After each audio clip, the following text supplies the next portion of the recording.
పొట్టి ప్రపంచ కప్కు ముందు భారత్ పెద్ద పండగ చేసుకుంది.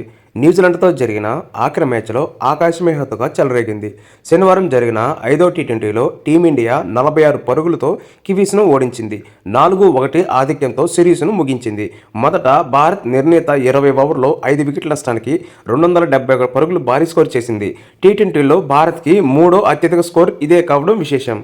Player of the match Ishan Kishan 43 బంతుల్లో 6 ఫోర్లు 10 సిక్స్లతో 103 పరుగులు చేసి కెరీర్లో తొలి సెంచరీతో చెలరేగాడు. కెప్టెన్ సూర్యకుమార్ యాదవ్ 30 బంతుల్లో 4 ఫోర్లు 6 సిక్స్లతో 63 పరుగులు చేశాడు. హార్దిక్ పాండ్యా 17 బంతుల్లో 1 ఫోరు 4 సిక్స్లతో 42 పరుగులు చేసి కూడా సిక్సర్ల మొత్తం మోగించాడు. అనంతరం న్యూజిలాండ్ 19.4 ఓవర్లోనే 225 పరుగులు చేసి ఆలౌట్ అయింది. హర్షదీప్కు 5 వికెట్లు దక్కాయి. అభిషేక్ శర్మ 16 బంతుల్లో 4 ఫోర్లు 2 సిక్స్లతో 30 పరుగులు చేసి సిక్స్లతో ఖాతా తెరిచిన భారత్ తొలి ఓవర్లోనే మరో 2 ఫోర్లతో 14 పరుగులు సాధించింది. రెండో ఓవర్లోనూ 2 ఫోర్లు 1 సిక్స్తో 15 పరుగులు పిండుకుంది. సొంత మైదానంలోనూ సంజు శాంసన్ మరోసారి అవకాశాన్ని వృధా చేసుకుని 6 పరుగులకే అవుట్ అయ్యాడు. పవర్ ప్లేలో భారత్ స్కోర్ 54, 2 వికెట్ల నష్టానికి ఉంది. ఆ తర్వాత ఇషాన్ కిషన్ దంచేయడంతో మైదానం హోరెత్తింది. షాహ్నర్ 10వ ఓవర్లో సూర్య ఓ 6 కొడితే స్ట్రైక్ అందుకున్న కిషన్ 4-6 కొట్టాడు. దీంతో ఈ ఓవర్లో 20 పరుగులు వచ్చాయి. జట్టు స్కోర్ కూడా 100 దాటింది. ఓవైపు నుంచి ఇషాన్, మరోవైపు నుంచి కెప్టెన్ సూర్యకుమార్ కివీస్ బౌలర్లను నిర్దాక్షిణ్యంగా ఉతికారేశారు. 25 బంతుల్లో ఇషాన్ 50 పూర్తి చేసుకున్నాడు. ఆ తర్వాత సోదీ వేసిన 12వ ఓవర్లో ప్రతి బంతి లైన్ అవతలే. మొదటి బంతి వైడ్ అయ్యి ఊపిరి పీల్చుకుంటే తర్వాత బంతుల్ని 4 ఫోర్లు 2 సిక్స్లు బాధేశాడు. ఈ ఒక్క ఓవర్లోనే 29 పరుగులు వచ్చాయి. బౌలర్లు ఎంతమంది మారినా కిషాన్ దాటి మారలేదు. 26 ఓవర్లో అర్ధ సెంచరీ పూర్తి చేసుకున్న సూర్య నిష్క్రమించాడు.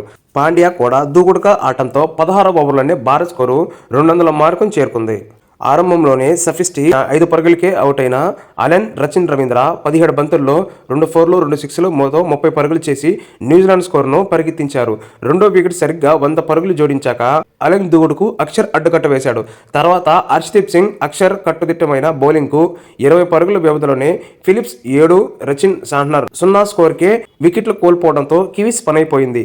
మిచెల్ 26, ఆఖర్లో సోదీ 15 బంతుల్లో 1 ఫోరు 3 సిక్స్లతో 33 పరుగులు చేసి దాటికి ఆటంతో న్యూజిలాండ్ 200 పైచిలుకు పరుగులు దాటింది. విధ్వంసకర బ్యాటర్లతో కూడిన టీమిండియా బౌలింగ్ చేయడం చాలా కష్టమని బౌండరీ లైన్లో వెనక్కి జరపాలని New Zealand captain Mitchell Shatner demand చేశాడు. భారత్ తరహా విధ్వంసకర బ్యాటర్లు ఎదుర్కోవడానికి తాము కొత్త మార్గాలు అన్వేషించాలని అభిప్రాయపడ్డాడు. ఈ మ్యాచ్ అనంతరం తమ పరాజయంపై స్పందించిన మిచెల్ శాట్నర్ ఈ సిరీస్ కోల్పోయిన అనేక సానుకూల అంశాలు ఉన్నాయని చెప్పాడు. ఈ సిరీస్లో ఓడినా మాకు చాలా సానుకూల అంశాలు ఉన్నాయి. నేను మొదటి నుంచి చెబుతున్నాను, భారత్ చాలా బలమైన జట్టు. ముఖ్యంగా సొంత గడ్డపై ఆ జట్టును ఓడించడం చాలా కష్టం. బౌలర్ల కోసం బౌండరీ లైన్లు కాస్త వెనక్కి జరిపితే బాగుంటుందేమో. ఏదేమైనా ప్రేక్షకులకు ఇది వినోదాత్మకమైన క్రికెట్ మ్యాచ్. ఈ సిరీస్ ద్వారా ఏమైనా లక్ష్యాలను చేరుకున్నారా అంటే అవుననే చెబుతున్నాను. సిరీస్ పొడవునా సవాళ్లు ఎదురైనప్పుడు అది ఎప్పుడూ మంచిదే. ఈ సవాళ్లు బౌలర్లు బ్యాటర్లను ఒత్తిడిలోకి నెడతాయి. తద్వారా ఎంతో కొంత నేర్చుకోవచ్చు. ఆ కోణంలో చూస్తే నిజంగా ఇది మాకు మంచి సిరీస్. ఫలితాలు మాకు అనుకూలంగా రాలేదు, కానీ ప్రతి మ్యాచ్ నుంచి నేర్చుకోవడానికి ఏదో ఒకటి ఉంది. ప్రపంచ కప్ ముంగిట ఏం నేర్చుకున్నామంటే చెప్పడం కష్టం. బౌండరీలు, సిక్స్లతో విరుచుకుపడే అద్భుతమైన బ్యాటర్లను ఎదుర్కొనడానికి బౌలింగ్ యూనిట్గా మేం కొత్త మార్గాలను వెతకాలి.